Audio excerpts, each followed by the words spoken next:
Last-minute shopping gives way to last-minute policy on Capitol Hill and at the White House. We'll tackle it all tonight on Washington Week. Has this been the worst year of your presidency? I got to tell you, Julie, that's not how I think about it. At year's end, the president puts the best face on what was really not a very good year. I think this room has probably recorded at least 15 near-death experiences. Whether the setback came on health care. The fact is, it didn't happen in the first month, first 6 weeks, in a way that was at all acceptable. And since I'm in charge, obviously we've screwed it up. Or domestic spying. The message to the NSA is now coming from every branch of government, from every corner of our nation. NSA, you've gone too far. Just because we can do something doesn't mean we necessarily should. Or the economy and the budget. It's been about a little over 4 years now since the recovery began, 4.5 years. It's been a slow recovery. This is not the right path forward. My constituents back home in Wyoming and Americans across this country deserve better. We showed compromise is not a dirty word. But there are still far more questions than answers. We assess the president's year-end review and what it tells us about the state of the nation with Dan Balz of the Washington Post, Susan Davis of USA Today, Greg Ip of The Economist, and Pete Williams of NBC News.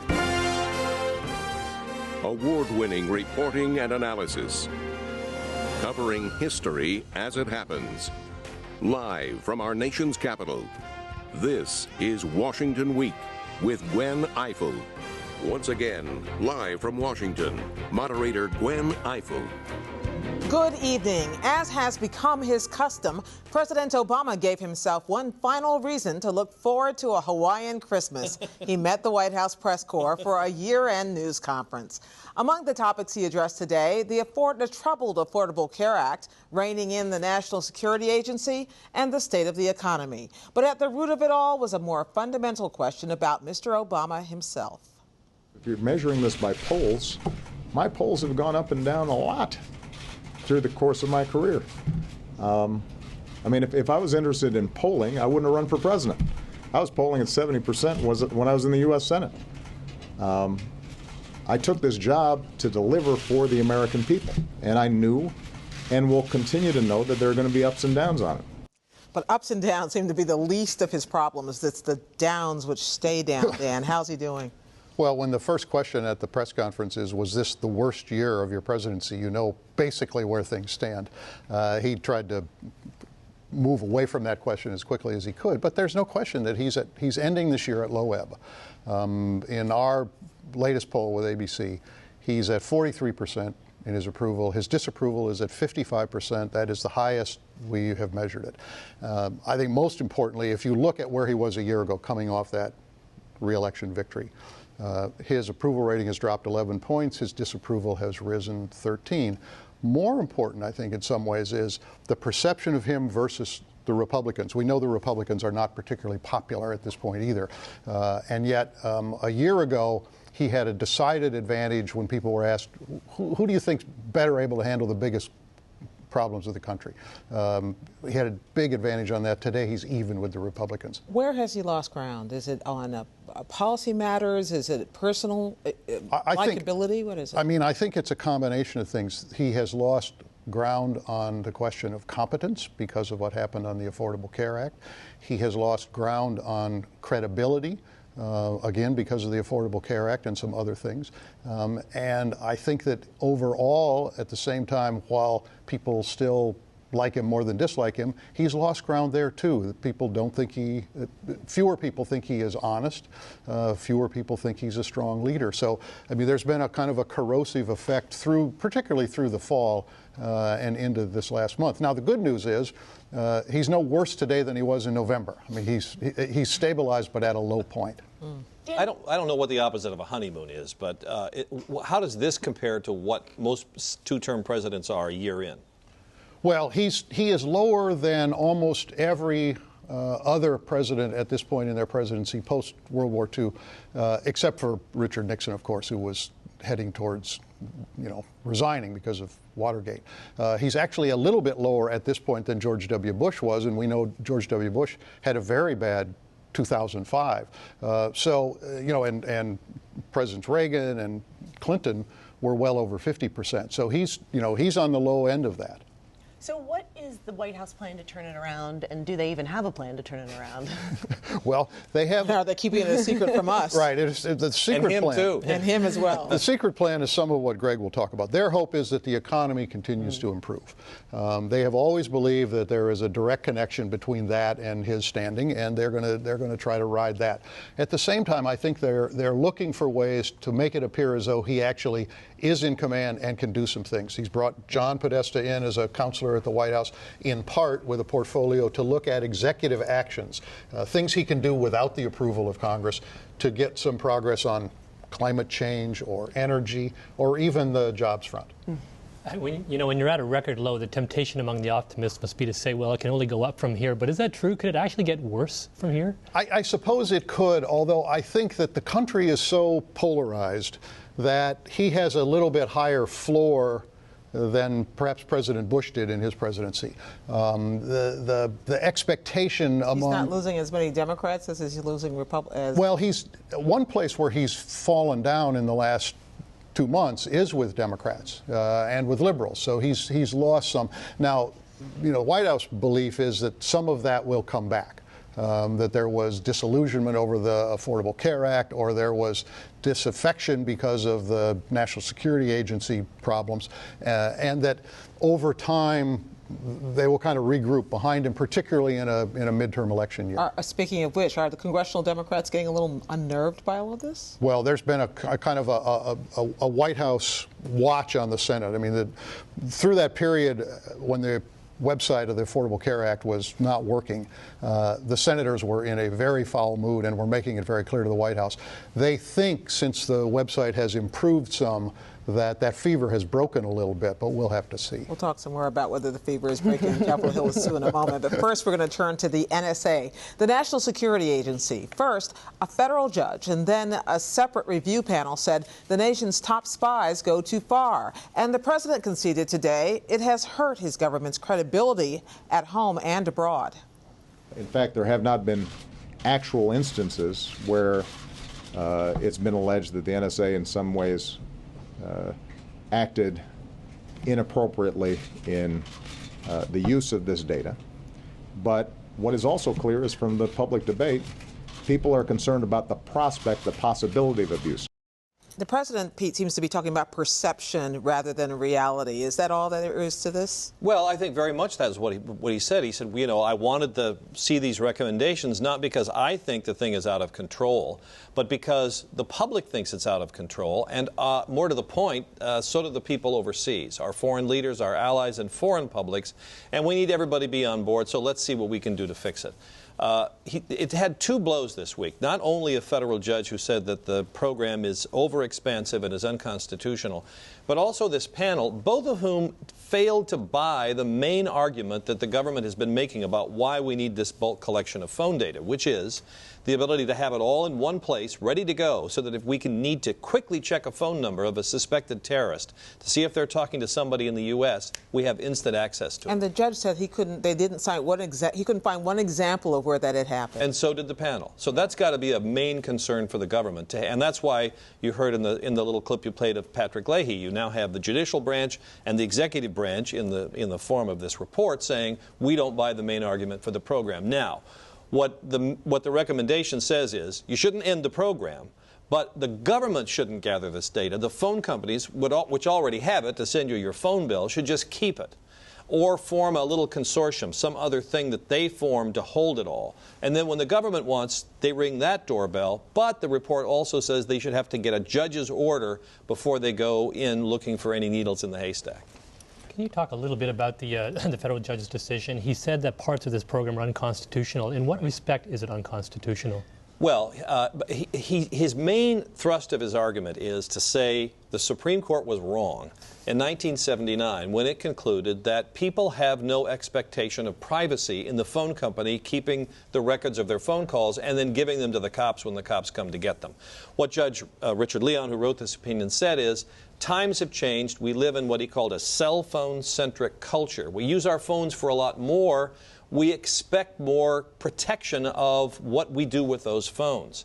Now, that's gotten a lot of criticism from other people who say, well, yeah, you use your phone for a lot more to read books and to hold up at rock concerts and to share photos and music, none of which have anything to do with phone calls. As a matter of fact, some legal scholars even think we depend on our phones less for communication now. So it's a controversial part of his ruling, but it was the essence of it. And what are the prospects for appeal as a result of that? Well, the government will certainly appeal. It goes to the D.C. Court of Appeals here in Washington, and they may or may not agree with him. I mean, this could be a more conservative court. Who knows whether that will survive appeal? And then, of course, what happens if it goes to the U.S. Supreme Court, which it seems likely that it will ultimately have to be worked out. But in the meantime, Judge Leon at least said, while I feel strongly about this, I'm putting my own ruling on ice so this program can continue. Pete, how is the intelligence community responding to these rulings, and do they support them, or are they actively trying to make the case against them? Well, they certainly think Judge Leon is wrong. They seem pretty united on that. As for the report, I think what any of them will say is, yeah, we recognize we got to take some hits. What would be devastating to them, they say, is if the president accepts all the recommendations, because that's simply taking away too many tools, they believe.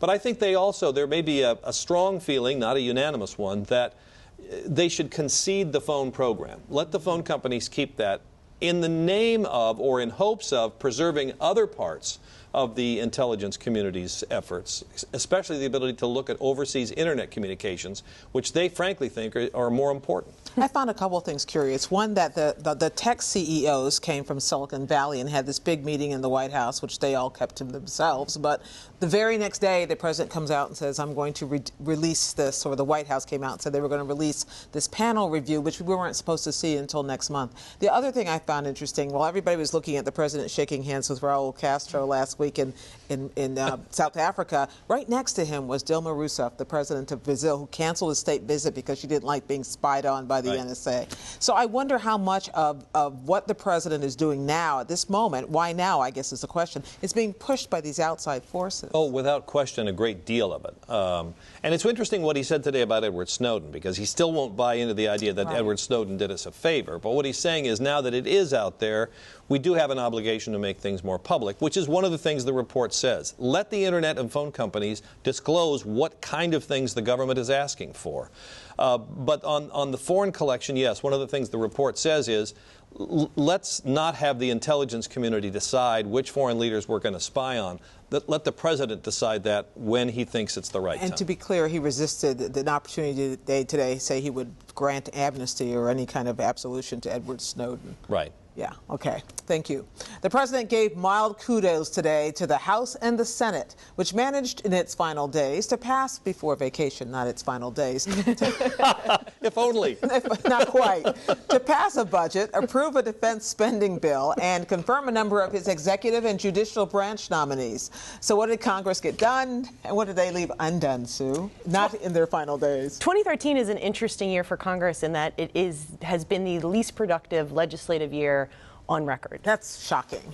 Even more unproductive than last year. But unproductive and insignificant are maybe two different things. This budget deal that passed in this final week is perhaps one of the most significant things that Congress has done, maybe not on the substance, but also on the politics of it. We have our first bipartisan budget deal. It diffuses, I don't like to say eliminates, but diffuses the threat of a government shutdown for at least 2 years. It gives some certainty to the budget process.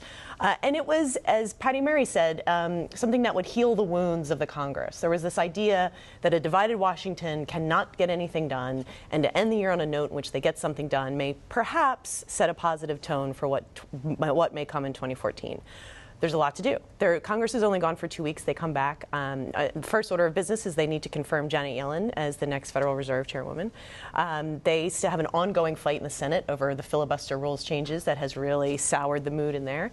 And on December 28th, 3 days after Christmas, they left town without extending unemployment benefits. So 1.3 million Americans are going to see unemployment benefits for the long-term unemployed run out, and that is potentially going to become a more uncomfortable debate the longer they stay expired. So at best, this is a temporary truce, kind of a Band-Aid. There's still a lot to do, and there's still a lot of hard feelings. So I'm not sure it's a new era of compromise, but hope springs eternal. Susan, I got to ask, Patty Murray and others and Paul Ryan are sort of like holding this up as this great sign that Congress can get things done.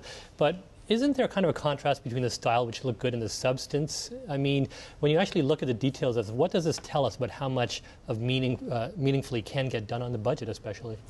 For the past 3 years, we've heard so much about grand bargains, and I think the way that this was characterized that made me laugh was it's been called the bland bargain.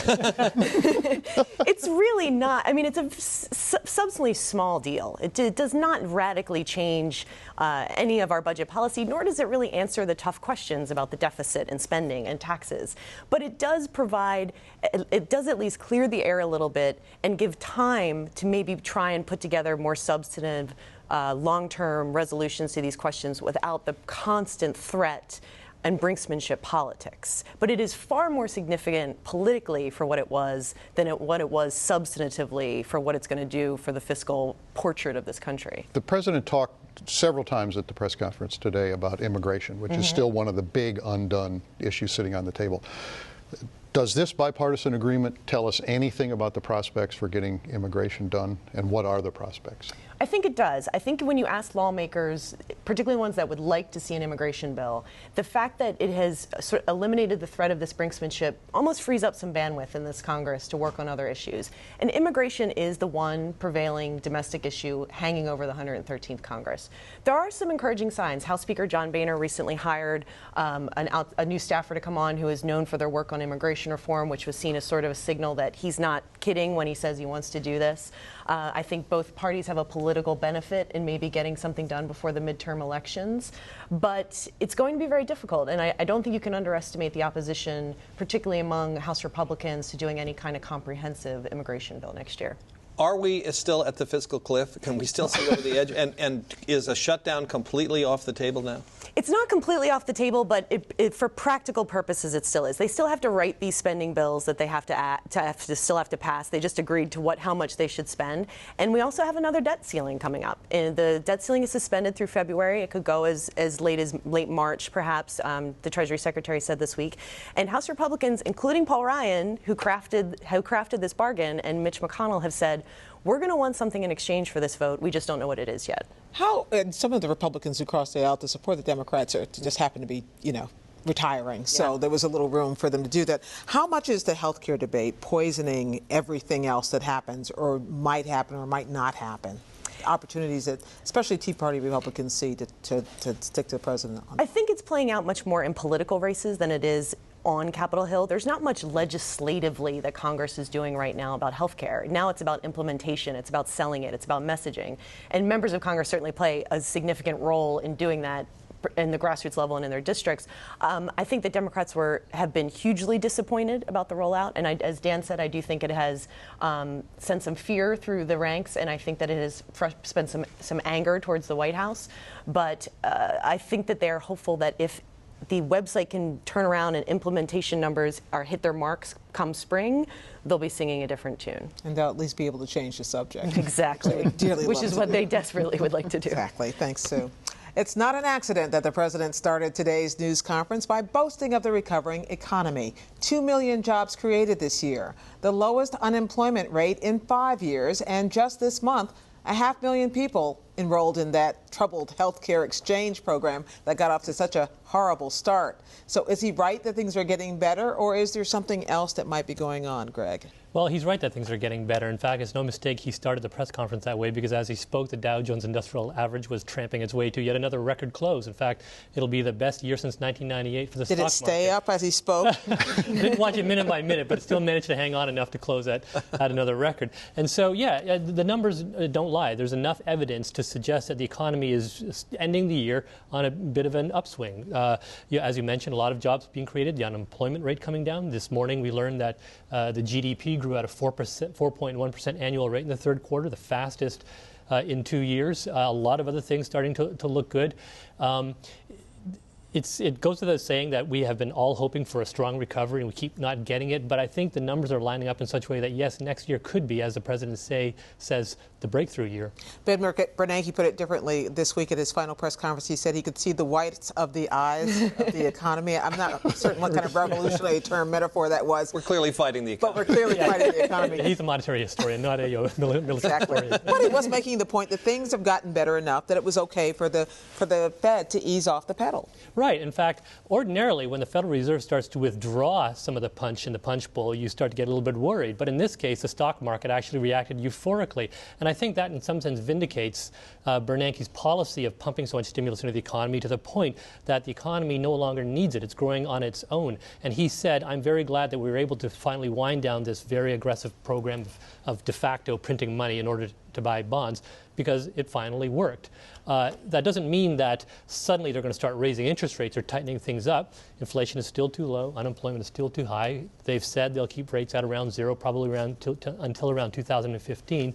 But I think that they finally do see the recovery they've been hoping for and pushing for all this time. And since this is Bernanke's last 6 weeks in office, it's got to feel pretty sweet to him. Yeah.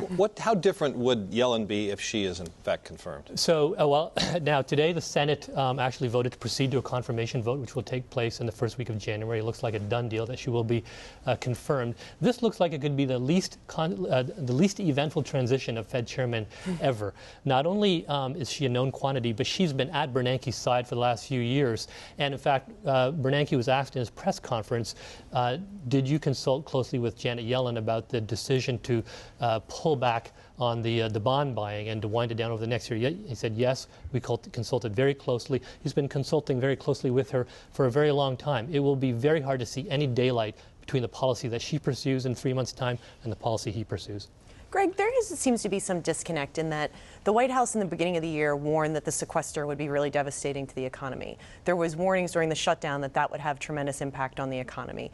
But yet the indicators like you just mentioned, GDP growth, the Fed changing policy, all seem to be really signs of strong economic growth. What is the disconnect? Yeah, it's really surprising. In fact, if you just go back to the shutdown in October, the White House Council of Economic Advisors was saying this is going to cost us 100,000 jobs, and October turned out to be one of the best job-creating months of the year. Well, I think the best interpretation is that there is an underlying groundswell of strength to the economy such that it would have grown even faster absent the downward pressure from the sequester.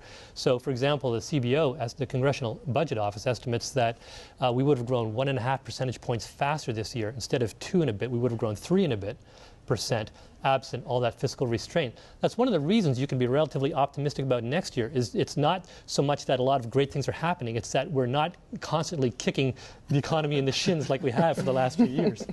Give us a sense of what Bernanke's last press conference was like. I mean, he's been through an incredible period of the economy and had to deal with some terribly difficult things. Now he's out the other side of that in different way, in 2 ways. I mean, he's about to end and the economy's doing better.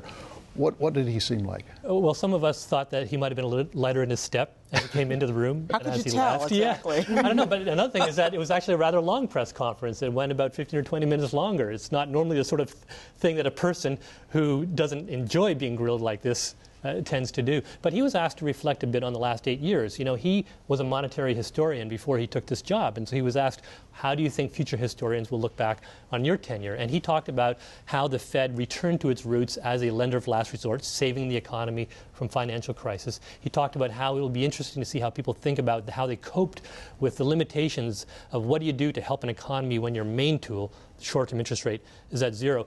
But what I thought was most interesting is that rarely do you hear a leader, somebody at his level in Washington, admit to mistakes. And he admitted that they were too slow to see the crisis coming and too slow to react. To actually be leaving town, at which point you can then say, oh, by the way, I did make a few mistakes. Thanks, Greg. Thanks, everybody. We have to leave you for now, but the conversation is going to continue online on the Washington Week Webcast Extra, which streams live at 8:30 Eastern Time and all weekend long at pbs.org/Washington Week. While you're online, you can find a few last-minute gift ideas. I know I need a few on our winter reading list, where you can see what our panelists have been reading. Next week, be sure to watch for our special year-ender, where Washington Week panelists share the stories that shaped 2013. Keep up with daily developments now 7 nights a week on the PBS NewsHour, and we'll see you right here next week on Washington Week. Merry, Merry Christmas. Good night.